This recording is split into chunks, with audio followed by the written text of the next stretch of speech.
So a new baddie protagonist has made an attempt to enter the hearts and souls of the cultured gamer. Her name? Honestly have no idea, but she bears a striking resemblance to somebody else we know with a nice, plump asset. Welcome to the world of Stellar Blade. Lord have mercy, I'm about to...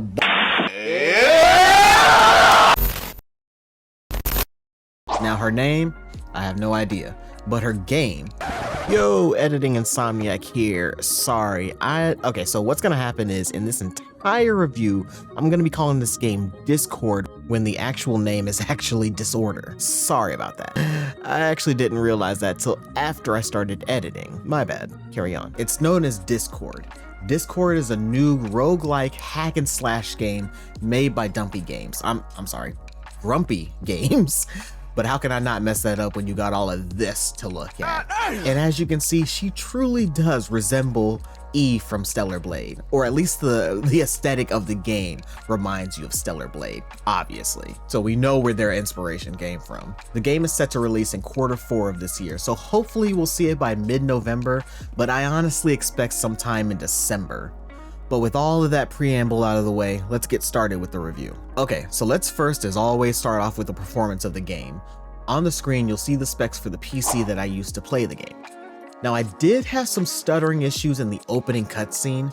The cutscene has a constant stutter as if it was going in 10 FPS, but after a couple restarts, it started to run more smoothly, but only seemed to get up to about 45 or 50 FPS.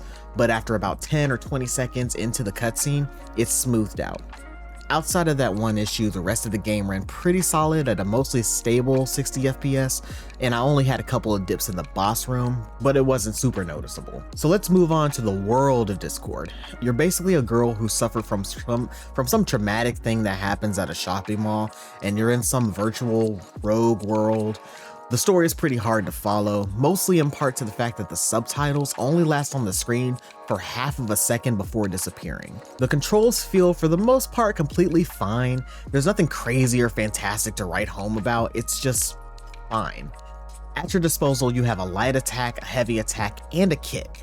Both shoulders and both triggers are used to activate special abilities such as the flurry attack and a dodge roll or a block counter. And yes, you did hear me right, a dodge roll is a special ability, not just part of the normal control scheme. The light attack and heavy attacks do what you would expect them to do, one being fast and quick and the other being slower and mainly being used to break guards. Although the heavy attack is actually pretty fast in its own right, and at least as far as the demo is concerned, you're not going to run into any enemies who block, so it's not like you really have to strategize on which one to use. The kick is your true guard breaker, although as I said with the heavy attack, you're not going to run into really any enemies that guard in the demo, so there's really no use for it. It's basically just a slower light attack. The only reason I used it was just to have a little fun, be flashy, and shove a chunky stiletto into the enemy's mouth. What did he say? The game, while fun and action-packed, does lack a sense of fluidity between the attack animations. If you're expecting something akin to Stellar Blade because of the way that the game looks, where you can flow into heavy and light attacks with grace and spectacle, you'll be disappointed. Changing from heavy to light attacks doesn't create new combos. It basically just goes from one type to the next, which is perfectly fine, but it lacks a sense of spectacle like what was seen with Stellar Blade's combat.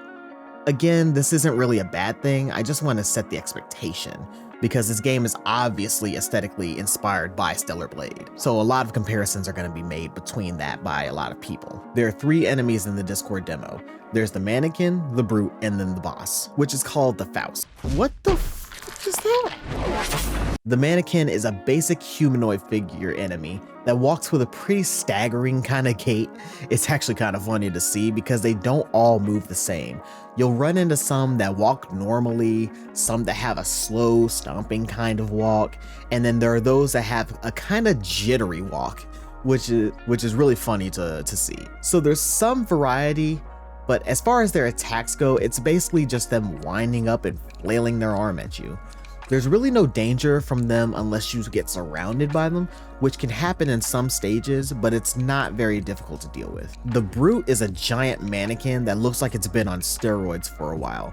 It kind of reminds me of one of the Nomus from My Hero Academia, or the Iron Giant from Final Fantasy 15. Like the base mannequin enemies, it attacks by swinging its arm and fist at you.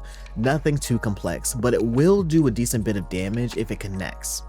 Brutes are slow and very easy to dodge, but they're only ever a real threat when they're accompanied by base mannequins. If you get surrounded by the base mannequins and there's a Brute in the mix of the group, watch out because you'll definitely take a lot of damage, especially before you've gotten a few upgrades to your health. The final boss of the demo is called the Faust. It's basically a jacked up dog with some floating knives and circular ornaments. You know, your standard anime cyber beast kind of thing. As far as its attack patterns go, it really actually doesn't attack you as often as you think it would. It has a very repetitive kind of attack cadence, wherein it will do an attack based off the distance between you and it. Then it'll just wait about 5 seconds and then it'll do another attack based on the amount of distance you are from it. And then it'll wait again for 5 seconds and then that continues on until you beat it. It's pretty simple, but it did catch me off guard a couple times and it was able to kill me twice before I was able to beat it. There are two main attacks to watch out for, one being where it lunges at you and then grab you with its jaws and slam you around. The second attack to watch out for, especially if you're close to it, it'll shoot energy rings out from its body in straight lines kind of in a radius all at once. So it can be easily avoided if you just keep distance and you move out of the way, which isn't very difficult since there's a line on the ground telling you where the rings will go. But if you're like me and you're a super aggressive player, then you'll end up getting hit by 3 or 4 of them all at once because you're so close to the body, they haven't had a chance to spread out. This attack specifically, I actually really like because it punishes players that are extremely aggressive. Again, myself being one of those kinds of players. The way exploration works in Discord is the entire level is broken up into small rooms called stages. The best way I can kind of explain it is just imagine the entire top floor of a mall and there are stores all around like normal. And there's maybe 2 stores that you can go into, which are called dungeons, which is just a small room where you fight a group of enemies. And then at the end of that, you get an upgrade of your choice. Then there are the main stages where the main walkthrough that you walk on when you're in a mall, that'll be gated off. And when you go up to it, you unlock the gate and then you fight a group of enemies. And then again, you get a choice of upgrade after you defeat those. I'm pretty sure that's how most rogues work, but again, I'm not super familiar with them, but I don't know if this is really the standard gameplay loop for them. After beating about 3 or 4 of these stages, then the boss room will unlock and then you can go fight him. Both upgrades and abilities are unlocked through beating stages in the game.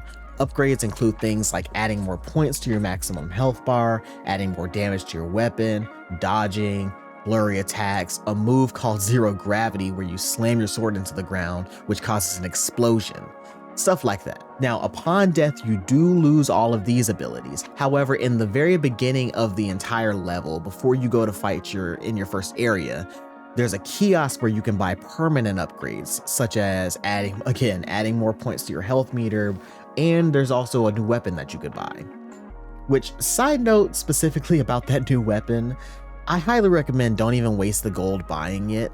It's called the Rolo, and it's like a 2-bladed chainsaw sword that has a corrosion effect. It looks cool, but it's really slow. Multiple fights require quick action that the Rolo just doesn't give you. That's just my little piece of advice, depending on the kind of player that you are. If you're a quick, fast kind of player like me, it's not gonna feel too good. So what are the negatives I have with the game demo? Well, honestly, there aren't that many. And that doesn't mean that the game is amazing. It just means that I understood that this is a smaller developer, so I wasn't really surprised at some of the things that I had an issue with. There are only 3 main issues that I really would like to see ironed out before anything else. Fluidity in the game's combat is completely non-existent, as I said before. With heavy attacks, slide attacks, kicks, not being able to flow smoothly into each other and create combos, the game feels very clunky.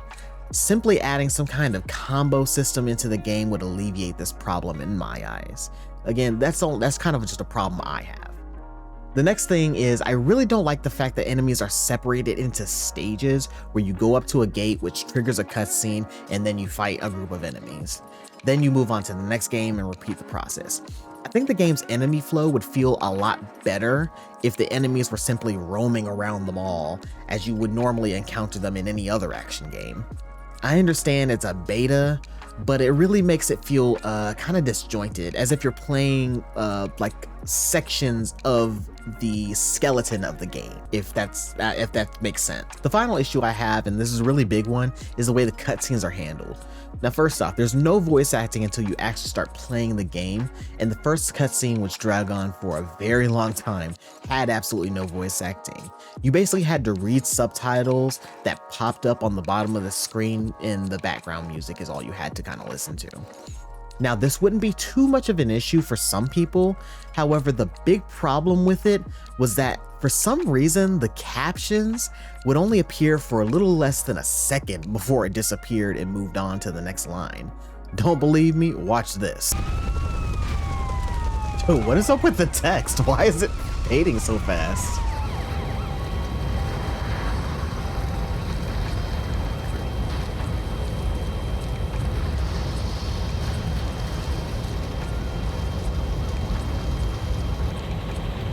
Yeah, somebody needs to go to the back end and change the hang time for the captions to like 3 seconds. I mean, I can read pretty quickly when reading silently like a lot of people, but that was just ridiculous. The cutscenes also don't really give you any kind of idea as to what's going on in the story, which could be an issue with the writing, but then again, because of the way they handled the captions, it could just be that I missed key details of exactly what's going on. All you basically know is that some wild shit happened at the department store and now she has a sword. And every time she dies, she respawns but loses everything. Which I guess is basically all you really need to know when you have this to look at the entire time, depending on, again, what kind of gamer you are.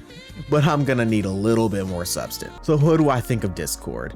Is it a piece of absolute garbage and refuse, or is it a potential diamond in the rough? Well, it's kinda hard to tell.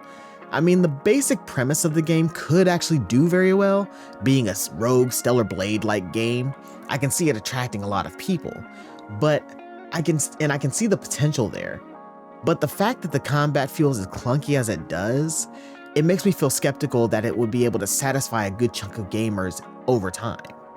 This, coupled with the atrocious way the cutscenes are handled, makes this game initially feel like a hard one to recommend. But if they can iron out the combat at least, I feel like they have a potential hit on their hands. As someone who's new to rogue games but loves action RPGs like Stellar Blade, Nier Automata, Devil May Cry, and like all different kinds of action games, the game was right up my alley, and it actually made me feel like I may want to dabble in other rogue games like it. So what number would I slap on this? Considering all the shortcomings of this game while also taking into account the couple of things I do like about it, my initial thought is to give it at least a 7, but then the negatives are great enough to where I really should just drop it down to a 6 out of 10. But with the caveat that I think everybody should at least check it out if you are at least somewhat of a fan of rogues. If they can iron out those few issues, like I said, they could have the potential hit on their hands, but only time will tell if they end up doing that. I don't know if they can because they're releasing so soon. Well, that's all I got for you today. If you made it to the end of the video, I truly appreciate you checking out the video. I'm always looking to try and improve when I do reviews and talking head kind of videos. So if there's any suggestions you have that can make my formatting a little bit better, let me know in the comments. Thanks for checking out the review. I'll see you guys in the next one. Y'all take care.